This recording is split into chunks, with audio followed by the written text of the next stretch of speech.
আসসালামু আলাইকুম। কেমন আছেন সবাই? আশা করি ভালো আছেন। আমি আজ আপনাদের সাথে শেয়ার করব খুবই মুখরোচক শীতল ভর্তা রেসিপি। তো ১ম এ একটা শুকনো কড়াইয়ে আমি শীতলগুলো হালকা করে ভেজে নিব। অবশ্যই শীতলগুলো ভর্তা করার আগে এভাবে শুকনো কড়াইয়ে ভেজে নিতে হবে। তাহলে কিন্তু এই ভর্তাটা খেতে অনেক ভালো লাগবে।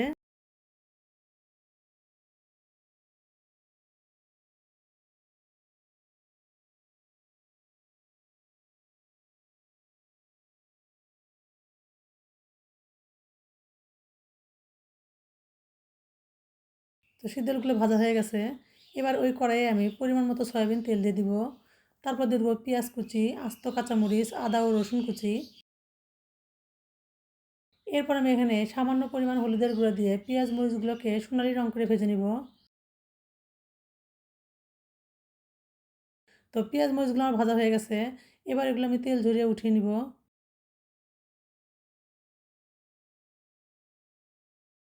এবার ওই তেলেই আমি ৩টা শুকনো মরিচ ভেজে নিব। আর এই শীতল ভর্তাতে কিন্তু ঝালটা একটু বেশি হলেই খেতে ভালো লাগে। তো শুকনো মরিচগুলো আমি একদম মুচমুচে করে ভেজে উঠিয়ে নিব।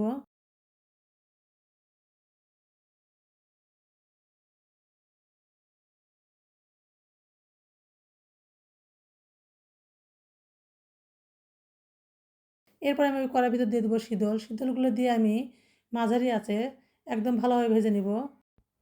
অবশ্যই কিন্তু এই শীতলগুলো তেলের ভিতরে ভালোভাবে ভেজে নিতে হবে। তা না হলে এটা কিন্তু গলা চুলকাতে পারে। এরপর আমি এখানে দিয়ে দেবো ধনিয়া পাতা। ধনিয়া পাতাটা দিয়ে আমি আবারও ভালোভাবে নেড়েচেড়ে ভেজে নিব। তো শীতলটা যখন ভাজা হয়ে যাবে আর এরকম ঝুরঝুরে হয়ে যাবে, তখন আমি এগুলো কড়াই থেকে উঠিয়ে নিব।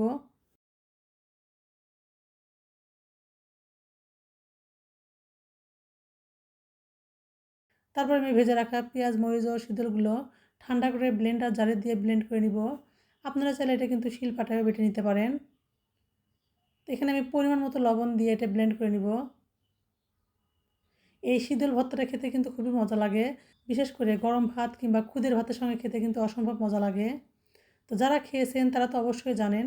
আর যারা খাননি তারা একবার হলেও এভাবে শীতলটা ভর্তা করে দেখবেন, অনেক মজা হয় খেতে। তোমার শীতল ভর্তাগুলো হয়ে গেছে। এবার একটা বাটিতে উঠিয়ে নিয়ে দেখাচ্ছি কতটা সুন্দর ও লোভনীয় হয়েছে।